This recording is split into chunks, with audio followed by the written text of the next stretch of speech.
Hello everyone, I'm Heather. I'm back for a really quick chat. I am on my lunch break at the minute. I'm having this like massive salad. So I thought, oh, I'll make it in a really big bowl, right? Because it's hard to mix up like dressing and stuff in like a tiny bowl, even if you only have like a tiny bit of salad. So I was like, oh, I'll put a normal size salad in a massive bowl and it'll just make it easier to stir up. But then because it's a massive bowl, I accidentally added way more salad than I would normally eat, so it has turned into an actual massive salad. And I could like lie to you right now and say I'm only going to eat like a normal amount of it, but I'm not going to do that. I'm definitely just going to eat it all. So if you've seen my lunch break book chats before, I just sort of generally have a chat, light chat about, you know, books that I finished recently that I haven't chatted about yet, sort of what I'm reading at the minute, stuff that's upcoming on my TBR immediately, you know. So I went on a search through my house looking for the books that I sort of finished recently and haven't chatted about yet, and I can't find any of them, which sort of just shows how trigger happy I am to get them out of my house once I finish them. And I feel weird about it, but like basically what happens is if I finish a book, it goes like in a stack on the radiator, and as soon as the stack keeps falling over because it's too heavy to fit on the radiator, that's when it goes to the charity shop down the road. Or like I'll be sort of talking to somebody about a book and I'll be like, oh, it's like this, and they're like, oh, I'd like to read that, and I'm like, I'll give it to you. So I don't have any of them, but I'll put like a thingy up here to sort of let you know what the cover's like and everything. The first one is The Beekeeper of Aleppo by Christy Left-Terry. Oh my god, so emotional. I'm a shell of a woman after this. So basically, like, the premise of this one is, it's a guy, right? He's like an older-ish guy, like a sort of older dad type, and his wife. And they have to flee Aleppo in Syria, the war and everything there, get to Britain via the long way. You know, like first being smuggled into Turkey overland, and then smuggled into like elsewhere, and then had to go on like a really scary, like, you know, definitely sinkable dinghy into Greece, and sort of from there overland and various things. And they had to do a lot of really dodgy dealings with just the scariest, greediest, like most emotionally dead people, who just basically took advantage of them and everything. And it's heartbreaking, but it's so gorgeous. I loved it. Like, I loved the writing. I loved the characters. Like, I saw a review that my old workmate, who's from Syria, wrote on Goodreads on it, and she said like they did a beautiful description of her town. She's actually from Aleppo, and like when they were talking about Aleppo and like the culture there and like the sites there and everything, she was like, oh, they really did it justice, you know. That's just made me like I was like tearing up. I was like, oh my god, this is just the worst. I feel like if you want to like cry all day, you know, this is your kind of book. If you don't want to do that, I would probably not recommend it. The next one that I read, that I was originally doing a buddy read with Tina, and I think we just decided to give it up in the end. We gave up the buddy read. I don't know if Tina gave up the book completely. Like, I didn't actually give up the book completely, because I don't like to DNF things, but I think probably if I hadn't already invested like a good halfway or like more than halfway through the book, like I probably would have DNF'd it. And that is The Starless Sea by Morgenstern. Like, I know that loads of people love her other one, The Night Circus or something like that. I did actually read that one ages ago, but I only gave it 3 stars, and I can't for my life actually remember loads about it. So I think probably it's one of those ones where I gave it 3 stars because it wasn't terrible, but I didn't particularly like it or whatever. Like, it was really blah, and I just sort of left it at that. But then everyone was going on about the Starless Sea. It's like the best book of the year, and they loved it so much, and blah blah blah. So I was like, I'll just do it. Like, it sounds amazing, and it came up on my BorrowBox app, like my audiobook app with the library. So I was like, oh, I'll do it. And Tina was like, yeah, well, I'll do it too. I've got it from the library, so we'll do it together. So basically, the premise is this: it's a kid.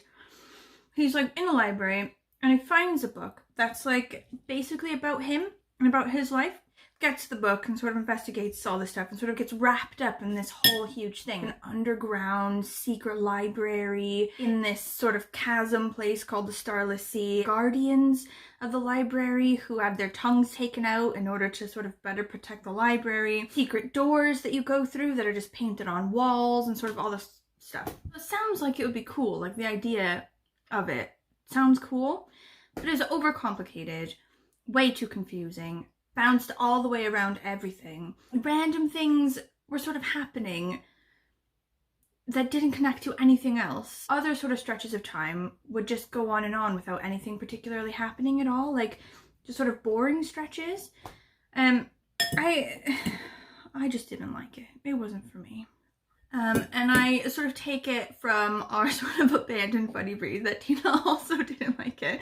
We're sort of talking, we're like, oh, can we replace it with something else, something better? And then a couple people as well, like in various Voxer chats, whatever, were also like, oh yeah, I sort of abandoned it ages ago thinking I'll go back, but maybe I won't go back. Like, so I'd given it 2 stars. It wasn't good. Maybe you like that sort of thing, and maybe you read it and really liked it, in which case I obviously don't want to shit on stuff you like. But it wasn't for me. Okay, the next one I loved, love, 5 stars all the way, is Over the Top by Jonathan Van Ness. I love these celebrity memoirs, and I don't even know why. I cannot tell you why. But like Jonathan Van Ness, if you do not know who he is amazing. He's on Queer Eye, the show on Netflix where they like take people who have terrible style sense and they make them better. Like they dress them up and they like talk to them about like their personal mental health issues, and they like fix up their houses and stuff. Anyway, it's so good. Jonathan Van Ness, he's like the hair expert. So they have like different experts. There's 5 guys, and he like looks like Jesus quite a lot of the time, and like in the book as well he sort of plays that up. He's like, I've always looked a bit like Jesus. Like he's got like a beard at the minute and like really long hair, and just like anyway. So when I read Tan France's book, I was like, it sort of turned me a bit against him. Like not all the way, I'll love him till the end, but like I don't know, sort of parts of it were like, I don't know, like quite, I don't know, petty and vicious. I don't know, like I sort of see him in the show as being like really, you know, sophisticated and like above it all, you know, but obviously in his autobiography he's like been really honest and sort of showed that he's not above it all. He's just as petty and vicious as the rest of us, and it sort of like knocked him down a peg for me. So I was a bit worried to read the one written by Jonathan Van Ness, but no, it was amazing. I love him more than I ever have done. He was really hilarious and really honest about his crazy, super troubling life. So he hasn't had it easy. He's had it like really hard, sort of being bullied. He's been, you know, really gay from like really young age, you know, and everyone, he's been like really into like ice skating, like figure skating and gymnastics and everything from a really young age, while his like brothers were really into like football and like basketball and stuff like that. And all of the people that are in the book, he's had to give them aliases so that people don't know who they are, and he's named them all after like Russian figure skaters. Some crazy stuff has happened to him in his life that I had no idea about, and he sort of tells it quite honestly, you know, and quite seriously, but also in a way that like shows that he's accepted it. He knows his part in it, he knows other people's part in it, you know, he attributes everything like responsibility as it should be, and he's sort of moved on into a person that's happy with who he is and happy with like choices that have been made, and I don't know, it just ended really well, and I just love him. I just love him so much.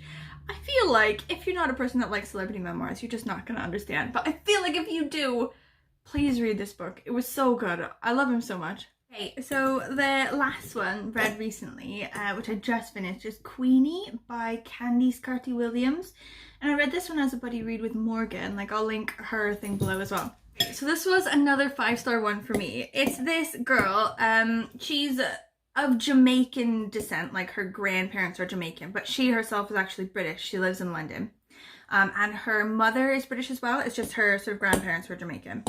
And she has a really good relationship with her grandparents, but not so much with her mother. And her father is like in Jamaica somewhere. She doesn't know where he is. And she has really good, strong friendships around her. And sort of, I would say in the book, the friends are sort of the best part for me. They're like, some of them were really supportive and really genuine and really amazing. And other ones were sort of less so, you know, sort of a bit more sort of fake and selfish and not really supporting her as they should. Anyway, the idea is Queenie is going through a bit of a life breakdown. And so she breaks up with this guy who she basically thought she was going to marry, and he says they're on a break, Ross and Rachel style.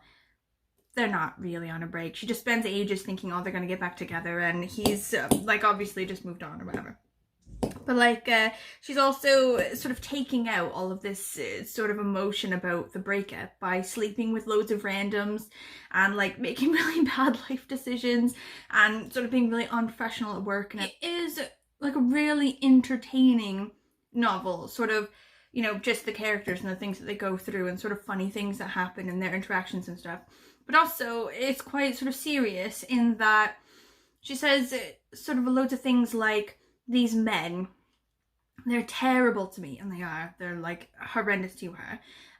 But then she's like, they're terrible to me and they treat me like shit, but then they're lovely and amazing to their like white girlfriends and everything like that. And sort of as I'm reading about these men that are being terrible to her, I'm like, why have so many terrible men found her? Like, why is she just like a collecting point for the worst men on earth? Like, how come I've never, you know, encountered so many terrible people? It's just basically laid it out there, something that I've never really thought of before.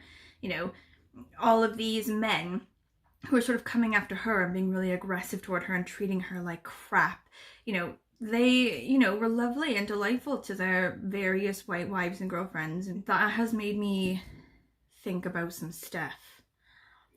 But also, she sort of works in journalism, and she's trying to get her editor to allow her to do more pieces on like police brutality and like systemic racism and everything like that, and her editor is just not here for it, you know. She's like, maybe you can do a piece on things that people wore to protests. She's like, no, that's not really gonna do it, is it? Anyway, this was a really good book, 5 stars. As I was like messaging back and forth with Morgan, like we were like, oh my god, that was so shocking, can you believe this, so and so happened? Like, it was really good. I really liked it. I would say Queenie.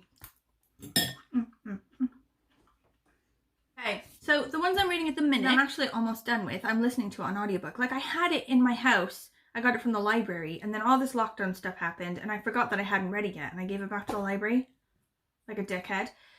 So I've had to just get the audiobook of it. Like, I can't be dealing with going through getting it from the library again. But the audiobook of it is pretty good, and it is She Said by Megan Twohey and Jodie Cantor. So this one's about, basically, they're the 2 journalists who cracked open this huge Harvey Weinstein sexual harassment thing. So they collected all like the stories of everyone and got them and sort of convinced them to come out about the story and everything, and sort of fact-checked all the various bits and sort of confronted Harvey Weinstein about all this info they had and everything, and then ran the story. And then from there, it just exploded, like loads more people coming out after there's been this story already. Like, he also sexually assaulted me, you know, blah, blah, blah. So it's a story, like the book is mainly about that. Those 2 journalists sort of breaking open this huge story and how they did it. But it's also about sort of their perspective of other things happening afterward, particularly Christine Blasey Ford's sort of accusations against Judge Kavanaugh when they were trying to make him a Supreme Court justice. Sort of how she came about being in that situation, having to sort of testify in front of Congress and stuff, and how it was received, and just sort of a lot of the story behind that as well.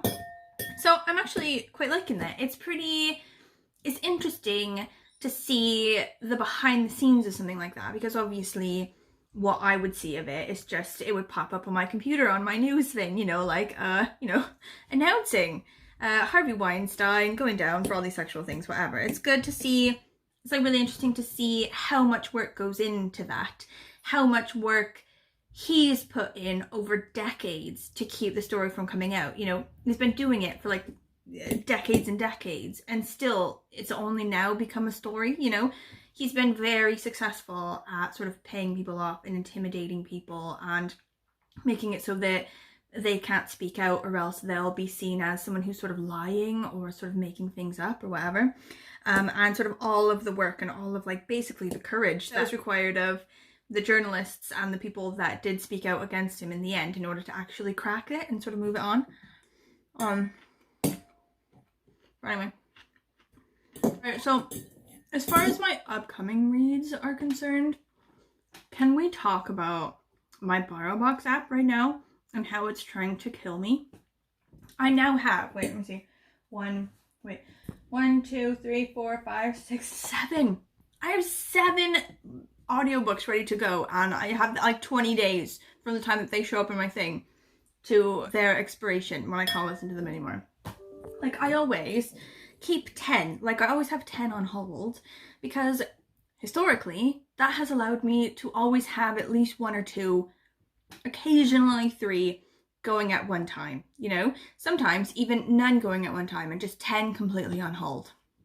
But now it has just completely backfired and it's just trying to kill me, and it hasn't changed. Like, weeks it's been like this. I'll sort of like kill off 2 and 4 more will show up on the thing. I need to put literally everything else on hold. My whole life, all other reading projects, all other projects just in general. I need to freeze them in ice and work on sorting out my BorrowBox. So, the ones that are currently most urgent. Between the World and Me by Ta-Nehisi Coates. Excited about that one. A weird one that I don't really know a whole lot about, but which somebody told me is really good. Unicorn by Andrew Alcadi. I don't know if that's how you say it, but that one looks really good. Traveling Cat Chronicles by Hiro Arikawa. I love a good weird Japanese fiction, me. That's sort of my thing. The Switch by Beth O'Leary. I read another one of hers, like The Flat Share or something like that ages ago, and I quite liked it. So I put that one on. The Bast of Istanbul by Elif Shafak. I really like her. My friend, the one that I said before from Syria, from my old job, she's the one that got me sort of like hitched on Elif Shafak, and I quite like her. Roll of Thunder, Hear My Cry by Mildred D. Taylor. And On Earth, A Briefly Gorgeous by Ocean Vuong. And actually, Sarah at Hardcover Hearts sort of said a bit about this recently, to do with the BookTube prize, and that she didn't really like it particularly. And now I feel like I quite trust her judgment, to be fair. And now I don't know how it's going to go, but I'm still going to read it because it's quite short. Like, as an actual physical book, I think it's a proper novella, like really small. So it can't be that long. Also, someone broke down. I didn't break down, I just did it like without any shame at all. I just went in. I purchased the new Twilight book because 18-year-old me sort of lives inside me somewhere still, and she needs to be entertained. So I'm pretty excited about that. That may be actually the next real thing I do instead of all these very important audiobooks. But we don't need to talk about that now. We can talk about it later. Okay, so I've eaten this whole massive salad and I have no shame at all. It was way too large for me. I feel very full, but you know, no regrets. Thank you for listening to me ramble about the books I read. Thanks for this chat. I very much enjoyed it. And I will see you next time. Bye!